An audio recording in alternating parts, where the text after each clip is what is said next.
लाल सागर में हूती का आतंक रुकने का नाम नहीं ले रहा है। हूती के निशाने पर अमेरिका के मालवाहक और जंगी जहाज हैं, जिनके ऊपर हूती ड्रोन और मिसाइलें बरसा रहा है। हूती के हमलों के आगे अमेरिका के बड़े बड़े युद्धपोत भी फेल हो चुके हैं और अब 10 दिसंबर 2024 को हूती के लड़ाकों ने अदन की खाड़ी में अमेरिका के 3 सप्लाई और 2 विध्वंसक जहाजों पर ड्रोन और मिसाइल से हमला किया था। ये हमला उस वक्त हुआ जब ये जहाज जिबूती बंदरगाह को छोड़कर निकले हुए थे। हूती ने इस हमले को लेकर कहा था कि अमेरिका के ये जहाज पहले यमन के खिलाफ हमले में शामिल थे, जिसकी वजह से इनके ऊपर हमला किया गया।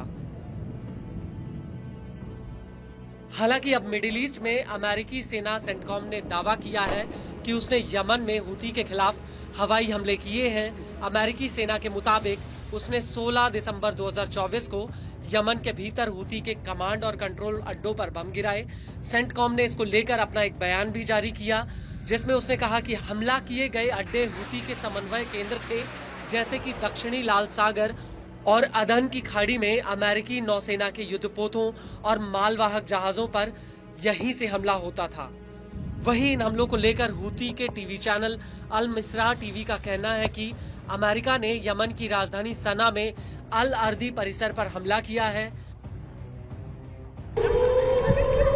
आपको बता दें कि अमेरिका के इस हमले से पहले हूती ने तेल अवीव पर फिलिस्तीन 2 बैलिस्टिक मिसाइल फायर की थी, जिसकी वजह से पूरे तेल अवीव में हमलों के सायरन बजने लगे थे। हालांकि सबके बीच आपको ये भी बता दें, हूती पर अमेरिका का ये कोई पहला हमला नहीं है, बल्कि इससे पहले भी अमेरिका यमन के भीतर हूती के सैन्य अड्डों पर हमले कर चुका है। लेकिन उसके बावजूद लाल सागर में हूती रुका नहीं, बल्कि वो और ज्यादा आक्रामक तरीके से हमले कर रहा है। लेकिन इस सबके बीच इजराइल भी अब हूती के ऊपर पूरी ताकत से हमला करने की तैयारी में है। दरअसल जेरूसलम पोस्ट ने अपनी एक खबर में खुलासा किया है कि इजरायली सेना हूती पर बड़ा हमला करने की तैयारी में है।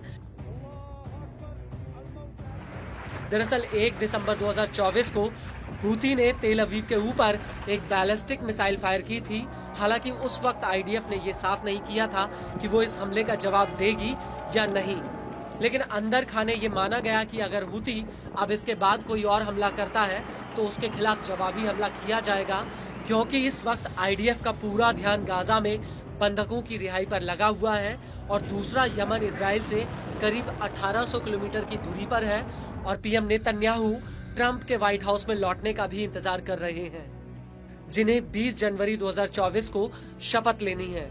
लेकिन 16 दिसंबर 2024 को हूती ने तेल अवीव पर बैलिस्टिक मिसाइल से हमला कर दिया और अब इस हमले से आईडीएफ के सब्र का बांध टूट चुका है और उसने संकेत दिया है कि जल्द ही हूती पर कोई बड़ा अटैक हो सकता है। इसकी सबसे बड़ी वजह यह है कि हूती की मिसाइलों को गिराने के लिए इजराइल जब एरो 2 या एरो 3 एयर डिफेंस सिस्टम इस्तेमाल करता है तो इस पर करीब 20 से 30 लाख डॉलर खर्च करने पड़ते हैं। और एक अनुमान के मुताबिक हूती ने नवंबर 2023 से इजराइल के ऊपर दर्जनों बैलिस्टिक मिसाइलें और ड्रोन्स फायर किए हैं और इनमें से कई मिसाइलें तो पिछले 2 हफ्तों में फायर की गई हैं।